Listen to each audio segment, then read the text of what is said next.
السلام علیکم، ہمارا چینل سبسکرائب کریں اور بیل آئیکن پر کلک کریں۔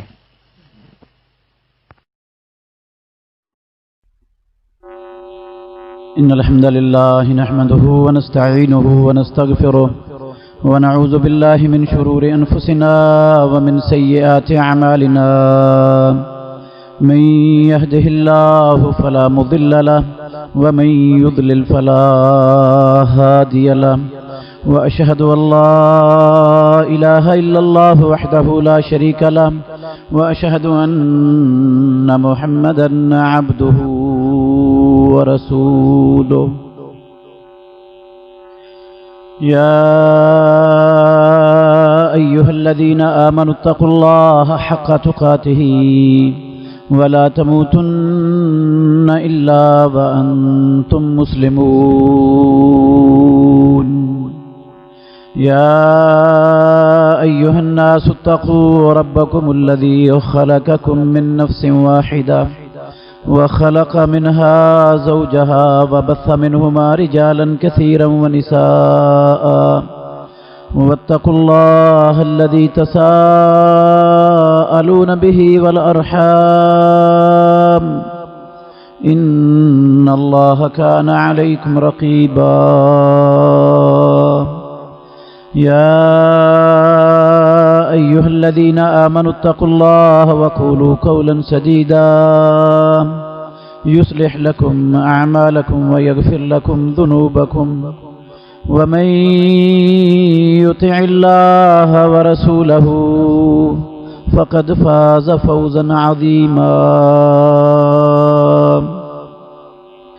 أما بعد فإن خير الحديث كتاب الله، وخير الهدي هدي محمد صلى الله عليه وسلم، وشر الأمور محدثاتها، وكل محدثة بدعة، وكل بدعة ضلالة، وكل ضلالة في النار۔ أعوذ بالله السميع العليم من الشيطان الرجيم، من همزه ونفخه ونفسه، بسم الله الرحمن الرحيم۔ والذين هم على صلواتهم يحافظون، أولئك هم الوارثون الذين يرثون الفردوس هم فيها خالدون۔ اور وہ لوگ جو اپنی نمازوں کی حفاظت کرتے ہیں، یہی لوگ وارث بننے والے ہیں جو جنت الفردوس کے وارث بنیں گے، اور وہ اس میں ہمیشہ ہمیش رہیں گے۔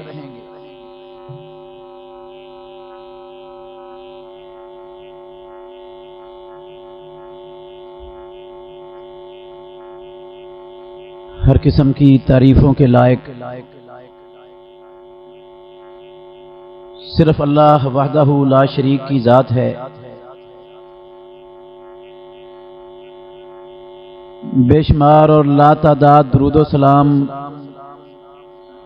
امام الانبیاء محمد الرسول اللہ صلی اللہ علیہ وآلہ وسلم کی ذات گرامی پر۔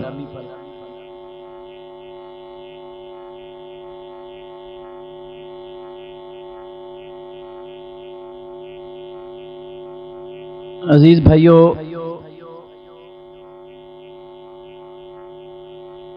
ہم نے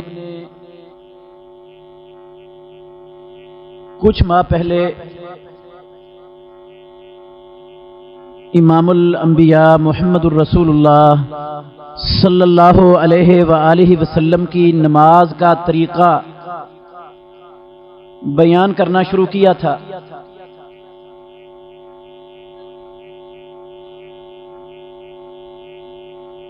آج کا خطبہ جمعہ وہ اس سلسلے کا تقریباً آخری خطبہ جمعہ ہوگا انشاءاللہ۔ امام الانبیاء کی نماز کا پورا مفصل مکمل طریقہ انشاءاللہ الرحمن آج بیان ہو جائے گا۔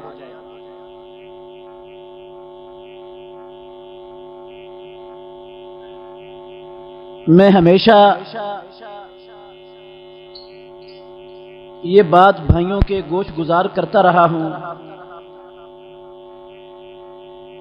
کہ ہمارا مقصد صرف اور صرف یہ ہے اس طریقے کو بیان کرنے سے کہ ہماری نماز میں جو کمیاں ہیں، جو کوتاہیاں ہیں، جو چیزیں امام الانبیاء محمد الرسول اللہ صلی اللہ علیہ وسلم کے عمل کے مطابق نہیں ہیں، ہم ان کی اصلاح فرما لیں، تاکہ ہماری نمازیں واقعتاً وہ نمازیں بن جائیں جو نمازیں نماز پڑھنے والوں کو جنت الفردوس کی وارث بنانے والی ہیں۔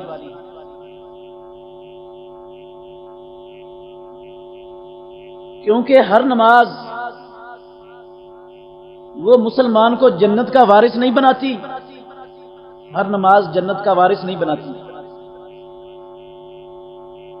میں 5 کی بجائے 7 نمازیں بھی پڑھوں، تہجد بھی پڑھوں، رات کو سخت سردی کے موسم میں اٹھ کر ٹھنڈے پانی کے ساتھ جب دل نہ چاہتا ہو وضو بھی کروں، اپنی نیند اور گرم بستر کو بھی چھوڑوں، اللہ کے سامنے کھڑا بھی ہوں مصلی پر، مجھے رات کے اندھیرے میں اللہ کے سوا کوئی دیکھنے والا بھی نہ ہو، سب کچھ ہونے کے باوجود اشراق کی نماز بھی پڑھوں، 5 نمازوں کا باقاعدہ اہتمام کروں، سنن اور نوافل ان کا بہت زیادہ اہتمام کروں، لیکن میرے بھائیوں ان چیزوں کے باوجود، ان ساری چیزوں کے باوجود ممکن ہے نماز پڑھنے والے کی نمازیں اس کو جنت کا وارث نہ بنا سکیں۔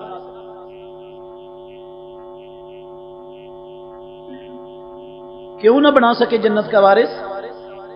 اس لیے کہ جس بندے کی نماز سرور دو عالم امام الانبیاء خاتم النبیین محمد صلی اللہ علیہ وآلہ وسلم کے طریقے کے مطابق نہیں ہوگی، وہ نماز جنت کا وارث نہیں بنائے گی۔ اس نماز پڑھنے سے اللہ رب العالمین خوش اور راضی نہیں ہوں گے، اس نماز پڑھنے سے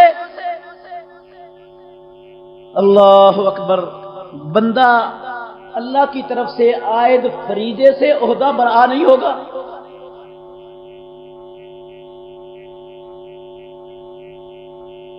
وہ صرف وہ نماز ہے جو اللہ کے بندوں کو، نماز پڑھنے والے نمازیوں کو جنت کی وارث بنانے والی ہے۔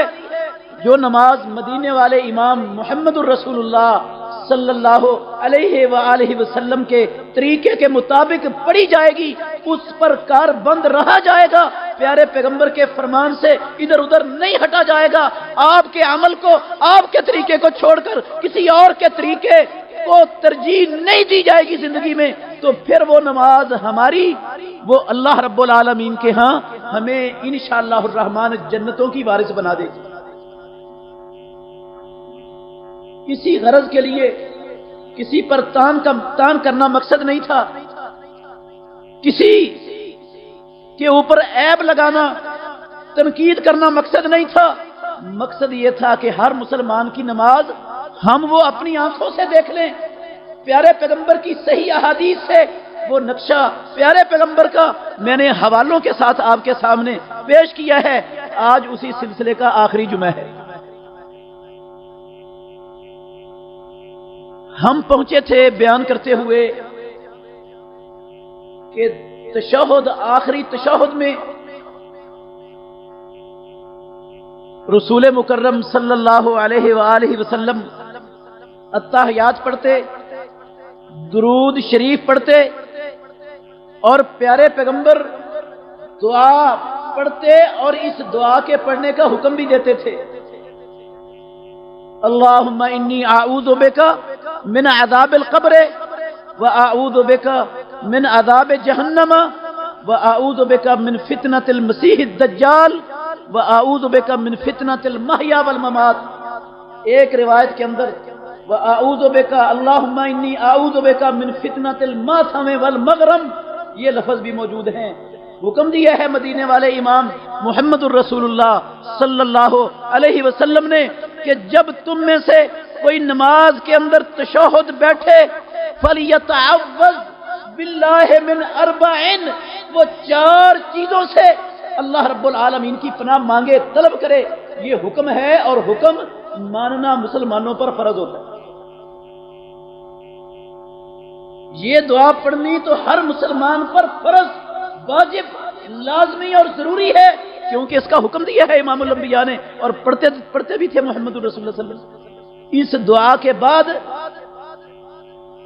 جو دعا کسی کو پسند لگتی ہے وہ قرآنی دعا ہو قرآن کے اندر موجود ہو یا وہ امام الانبیاء محمد الرسول اللہ صلی اللہ علیہ وسلم کی صحیح سنت کے اندر موجود ہو کوئی بھی دعا وہ سلام پھیرنے سے پہلے اس دعا کے پڑھنے کے بعد جو بھی پڑھنا چاہے بندہ پڑھ سکتا ہے کیونکہ امام الانبیاء محمد الرسول اللہ صلی اللہ علیہ وآلہ وسلم نے اس دعا کے علاوہ باقی دعاؤں کی اجازت دیتے ہوئے سرور کائنات نے کہا فَلْيَتَخَيَّرْ أَحَدُكُمْ مِنَ الدُّعَاءِ أَعْجَبَهُ إِلَيْهِ اس دعا کے پڑھنے کے بعد نمازی وہ فَلْيَتَخَيَّرْ اختیار کر لے پسند کر لے من الدعاء دعاؤں سے أَعْجَبَهُ إِلَيْهِ جو تمام دعاؤں سے اس کو اچھی لگتی ہے جو اس کو زیادہ پسند ہے اس دعا کو وہ اختیار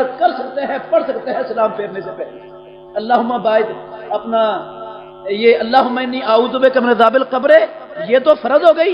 اس کے بعد جتنی مرضی دعائیں پڑھ لیں جون سی مرضی دعا اختیار کر لیں یہ اجازت ہے امام الانبیاء محمد الرسول اللہ صلی اللہ علیہ وسلم کی طرف سے. اب دعائیں مکمل ہو گئی. دعائیں مکمل کرنے کے بعد پھر امام الانبیاء محمد الرسول اللہ صلی اللہ علیہ وآلہ وسلم سلام پھیرا کرتے تھے. سلام پھیرا کرتے تھے. السلام علیکم ورحمۃ اللہ یہ لفظ کہہ کر اپنے چہرے کو بائیں طرف پھیرتے اتنا پھیرتے کہ آپ کے یہ رخسار کی سفیدی پچھلے نمازیوں کو نظر آتی. صرف اتنا ہی نہیں کہ تھوڑا سا چہرہ ادھر پھیرا اور تھوڑا سا ادھر پھیرا مکمل چہرہ پھیرتے پیارے پیغمبر سلام پھیرتے ہوئے دائیں طرف اور مکمل چہرہ بائیں طرف پھیرتے کہ پچھلے لوگوں کو امام الانبیاء کے چہرے کی یہ سفیدی نظر آتی. عبداللہ بن عباس رضی اللہ عنہما وہ راوی ہیں کہتے ہیں میں نے امام الانبیاء محمد الرسول اللہ صلی اللہ علیہ وسلم کو نماز پڑھتے ہوئے دیکھا. صحیح مسلم ابو داود اور دوسری کتابوں کے اندر صحیح حدیث ہے. کہتے ہیں میں نے امام الانبیاء کو نماز پڑھتے ہوئے دیکھا پیارے پیغمبر جب سلام پھیرتے نماز میں دائیں طرف اور بائیں طرف اور آپ اتنا چہرہ موڑتے کہ آپ کے چہرے کی سفیدی وہ پیچھے لوگوں کو نمازیوں کو نظر آنا شروع ہو جاتی اور پیارے پیغمبر کہتے السلام علیکم ورحمۃ اللہ السلام علیکم ورحمۃ اللہ. ایک لفظ یہ ہیں جو امام الانبیاء سے ثابت ہے اور یہ لفظ اور اس طرح سلام پھیرنا اس کی صرف یہ ایک عبداللہ بن عباس رضی اللہ عنہ کی حدیث نہیں محدثین نے سلام کے باب میں بہت سے صحابہ کرام رضوان اللہ علیہ مجمعین سے وہ احادیث پیارے پیغمبر کا یہ عمل نقل کیا ہے. اتنی تعداد میں روایتیں ہیں کہ محدثین نے ان روایات پر متواتر ہونے کا حکم لگایا.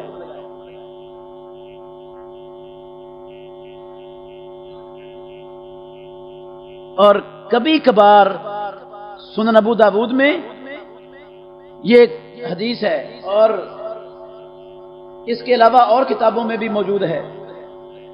کبھی کبھار رسول مکرم صلی اللہ علیہ وسلم جب دائیں طرف سلام پھیرتے نا تو کہتے السلام علیکم ورحمۃ اللہ وبرکاتہ۔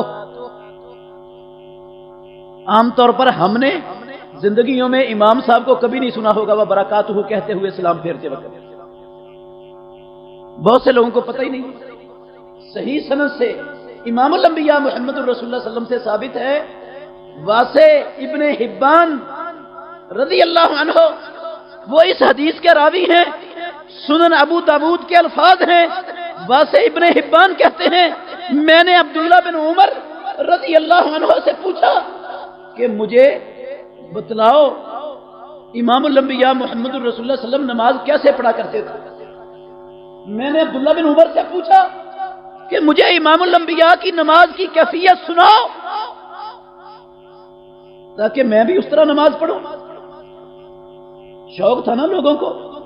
آج مسلمانوں کو شوق نہیں ہے کہ ہم کسی سے پوچھ لیں کہ جو نماز میں جس طریقے سے پڑھ رہا ہوں واقعتاً یہ طریقہ امام الانبیاء محمد الرسول اللہ کا ہے بھی یا نہیں ہے۔ ہم نہیں پوچھتے، بالکل نہیں پوچھتے۔ انہوں نے پوچھا عبداللہ بن عمر سے کہ مجھے امام الانبیاء محمد الرسول اللہ صلی اللہ علیہ وسلم کی نماز کی کیفیت سناؤ، بتاؤ کیسے پڑھتے تھے پیارے پیغمبر نماز۔ تو عبداللہ بن عمر رضی اللہ عنہ نے بتایا، وہ بتاتے ہوئے جب سلام پر پہنچے نا، سلام پر، تو کہتے ہیں عبداللہ بن عمر رضی اللہ عنہ پیارے پیغمبر سلام پھیرتے وقت دائیں طرف سلام پھیرتے تو کہتے السلام علیکم ورحمۃ اللہ وبرکاتہ، اور جب بائیں طرف سلام پھیرتے تو السلام علیکم ورحمۃ اللہ۔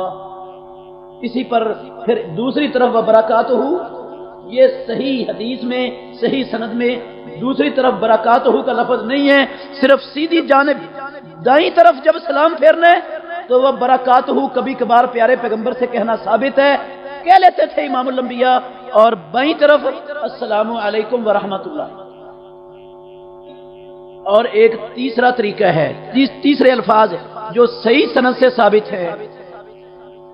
جب یہ حدیث وائل بن حجر رضی اللہ عنہ کی حدیث ہے، وائل بن حجر کے علاوہ دوسرے صحابی بھی اس کو روایت کرتے ہیں، مسند احمد میں، ابو داود میں اور دوسری کئی کتابوں کے اندر صحیح سند سے موجود ہے کہ پیارے پیغمبر سلام پھیرتے ہوئے جب دائیں طرف سلام پھیرتے ہوئے کہتے تھے السلام علیکم ورحمۃ اللہ، تو بائیں طرف بسا اوقات السلام علیکم یہ لفظ کہہ کر رک جاتے، ورحمۃ اللہ بھی چھوڑ دیتے۔ دائیں طرف جب السلام علیکم ورحمۃ اللہ کہتے تو بسا اوقات اکثر تو دائیں طرف بھی السلام علیکم ورحمۃ اللہ، بائیں طرف بھی السلام علیکم ورحمۃ اللہ، کبھی کبھار دائیں طرف السلام علیکم ورحمۃ اللہ وبرکاتہ اور بائیں طرف السلام علیکم ورحمۃ اللہ، اور کبھی کبھار دائیں طرف سلام پھیرتے ہوئے السلام علیکم ورحمۃ اللہ اور بائیں طرف السلام علیکم۔ بس اتنا امام الانبیاء محمد رسول اللہ یہ لفظ بھی پیارے پیغمبر سے ثابت ہیں۔ ایک چوتھا طریقہ وہ بھی سنن ترمذی شریف کی حدیث میں موجود ہے، مسند احمد کے اندر بھی موجود ہے۔ علامہ ناصر الدین البانی رحمۃ اللہ علیہ اس دور کے بہت بڑے محدث محقق گزرے ہیں، ان کی کتاب سلسلۃ الاحادیث الصحیحہ اس کی پہلی جلد کے اندر مفصل اس حدیث کی تخریج موجود ہے۔ اس حدیث کو انہوں نے صحیح قرار دیا ہے، اور بھی بڑے محدثین نے اس کی سند پر بحث کر کے اس حدیث پر صحیح ہونے کا حکم لگایا ہے۔ وہ کیا ہے کہ کبھی کبھار بسا اوقات امام الانبیاء محمد الرسول اللہ صلی اللہ علیہ وسلم نماز میں ایک ہی سلام پر اکتفا کر لیتے تھے، کبھی کبھار ایک ہی سلام پھیرتے تھے امام الانبیاء محمد الرسول اللہ صلی اللہ علیہ وسلم۔ ہماری ماں ام المومنین عائشہ صدیقہ رضی اللہ عنہا کی حدیث ہے، کہتی ہیں کان رسول اللہ صلی اللہ علیہ وسلم یسلم تسلیمۃ واحدۃ تلقاء وجہہ، کان رسول اللہ صلی اللہ علیہ وسلم یسلم تسلیمۃ